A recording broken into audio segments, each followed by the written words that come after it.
Goa CM Manohar Parrikar పార్థివ దేహానికి నివాళులర్పించారు ప్రధాని మోడీ. రక్షణ మంత్రి నిర్మలా సీతారామన్, గవర్నర్ మృదులా సిన్హాతో కలిసి కాలా అకాడమీకి వచ్చిన మోడీ పారికర్ కు అంజలి ఘటించారు. పారికర్ కుటుంబ సభ్యులతో మాట్లాడారు. వారిని ఓదార్చారు.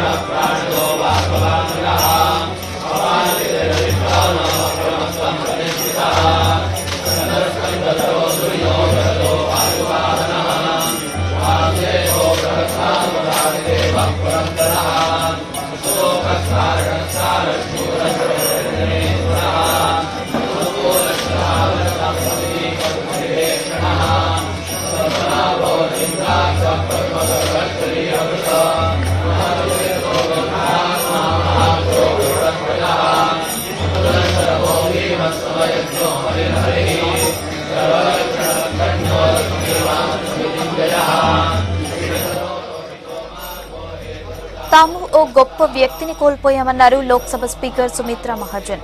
విషయ పరిజ్ఞానం, దేశభక్తి, సహనం వంటి గుణాలున్న వ్యక్తి దొరకటం చాలా అరుదన్నారు. ఇంజనీర్ అయిన పారికర్ రక్షణ మంత్రి బాధ్యతలను చాలా సమర్థవంతంగా నిర్వర్తించారన్నారు. मंत्री के रूप में अगर मैं कहूँ, इतने समझदार, एक तो वो टेक्नोलॉजी समझते थे, ये बहुत बड़ी बात।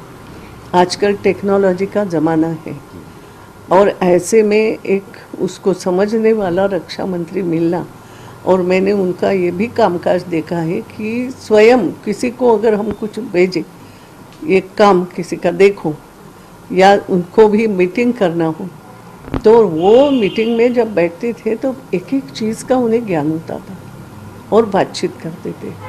उत्तर देते समय भी ऐसा था कि ऐसा नहीं कि किसी बात का ज्ञान देंगे, जानकारी लेना।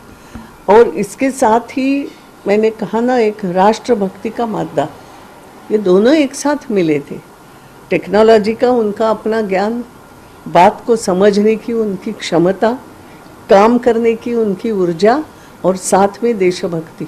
अब मुझे बताओ, ये चारों चीज़ मिल करके एक रक्षा मंत्री तुम्हें मिलता है तो देश का बहुत बड़ा सौभाग्य था। मगर साथ साथ एक बात ज़रूर उनकी थी, गोवा से उनको बहुत ज़्यादा प्रेम, बहुत ज़्यादा। यानी कई बार ऐसा बोलते थे कि नहीं ताई, यहाँ नहीं मन लगता दिल्ली में, गोवा जा, मैं तो गोवा में ही अच्छा हूँ। मालूम नहीं क्या उनके मन में जो भी हो, क्योंकि एक सरल स्वभाव रहता है ना। जैसे मैंने देखा कोकण के लोग हो, गोवा के, वो सरल स्वभाव था, तो बोलते यहाँ नहीं मन लगता, मुझे गोवा में ही मेरा मन लगता है, ऐसा एक थोड़ा। और फिर ये बीमारी भी हो गई, सब हो गई, मगर हमने एक बहुत बड़ा व्यक्ति